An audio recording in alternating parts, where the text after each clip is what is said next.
Alright, so I just finished watching Murder on the Oriental Express. And I have to say that this was a really good movie. It's very good. I've never seen the original. Never. So I didn't know what to expect. I didn't know who the killer was in the or victim in the original. And I was glad because if this movie came out, I did see the original, I would go on this with some expectations. I would probably be looking at certain people like, hey, what did they do different? I don't mind seeing this one first, and I'm going to watch the original now.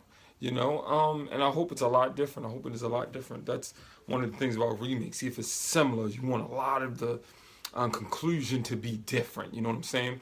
But this film was done very well. Kenneth Branagh, who directed the first Thor movie, I love that movie too. But he also stars in this because he's an actor, he's a writer, he's a director, and he stars in this. And he's the detective, and he's smart. He's like the Sherlock Holmes of murder mysteries and stuff like that. You know what I'm saying? So I mean, the movie opens up just showcasing who he is and what he's about and what he's capable of doing. So they let you know that. And then you get into the film, you meet all these good characters, Daisy Riley, who else? Judi Dench, what's the black dude name? Leslie something. I can't remember his last name. He's a good actor. He's a very fine actor. William Dafoe, Johnny Depp. I like Depp in this. It was something I could see Depp doing, but it was cool because he wasn't the main character or whatever. But overall, the directing was good. I love some of the camera angles that he had for this, especially since it's set inside of a train. You know what I mean? He used some overhead camera shots. He used behind a person's head where the camera stayed there and focused on the person who was getting either interrogated or given some information. So when you're behind the detective, you don't really need to see what he's doing, but you want to see the person who's giving the information. But overall, this movie, it was fun.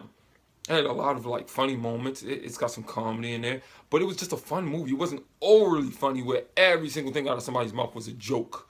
So it did take some serious matters and serious tones. It was emotional. Man, they had me tearing up in there. The eyes were tearing up in there. I'm sensitive when it comes to certain matters in movies and stuff like that. Like, I'm a sucker for love stories. But anyway, the movie overall just worked. If I want to say anything negative about the movie, it's just that, like one character, it's a really old guy. I forgot, what was he, a butler or something? I can't remember. I don't really want to spoil anything. So once you see him, when he's getting interrogated, his interrogation, it's kind of boring. It was. Like with other people, they did some like, flashbacks where the camera like slowly panned in on them as they're talking and getting deep into the story. But with him, it was just kind of boring. But it was less than 10 minutes. That's the only part of the movie I just was like, all right, next person, please. I don't know why. His part was just boring to me, but it was. But other than that, the whole movie worked as a whole. It was fun. This is something you go see with somebody. You buy yourself some popcorn. You sit there and you be like, I think it was him. I think it was her. It's fun. It's fun. It's not a bad movie at all. So I don't really have to talk about any negatives because it wasn't a bad movie. I mean, of course, people can pick some stuff out. They be like, oh, I wouldn't have done that. I wouldn't have done this. Man, whatever. It was a good movie. That's all I'm going to say. It's a good movie. But you know what? In the middle of the movie, I got this idea. I love movies where the whole movie takes place in a building or on a train or a plane, for instance. But in this situation, on a train. Now, I was like, what if this was a television series where it had to last for like 10, 13, 20 something episodes? Imagine a movie like this in a style of 24, where every hour that passes in 24 episodes is an hour in real time. And they were on this train for 3 days. It was a 3-day trip. I think the murder happened the last night before the last day. Or something like that. Or whatever, the second night before the third day and third night or whatever. But yeah, that's what I was saying. So, like imagine that over the whole course of a series. They're doing each hour in the day, every episode, and his interrogations and stuff like that. And it'll probably only be one season because he find out who the murder was. Or he tries to solve the case and it goes, I'm going too deep into the stuff. Or like, think about it. Lost, it was on the island, right? But there was a lot of mystical stuff happening on the island. Well, some mystical stuff can happen on the train to keep more seasons happening. Like people from different time periods that was on that train just keep popping in and out and they're interacting with people from different time, like from the present, the past, and even the future. Like, what am I doing here? How did I get here? This train looks different. I don't know. That's an idea. Hopefully nobody steals my idea. Because I might develop that. I might write that into a short story. Well, let this YouTube video be my copyright, because the date's going up on this and I'm posting it. But anyway, yeah, the movie was good. Go see it if you like murder mysteries and stuff like that. I think I found out what was going on. Well, I speculated because I could have been wrong. They could have had another twist, but it was because certain things. I don't want to give anything away. Certain things set it up to be one of the guesses that you're going to guess. You're going to guess that. You're going to guess that eventually, just because of the way it was set up. I don't see any way really around that. You know what I'm saying?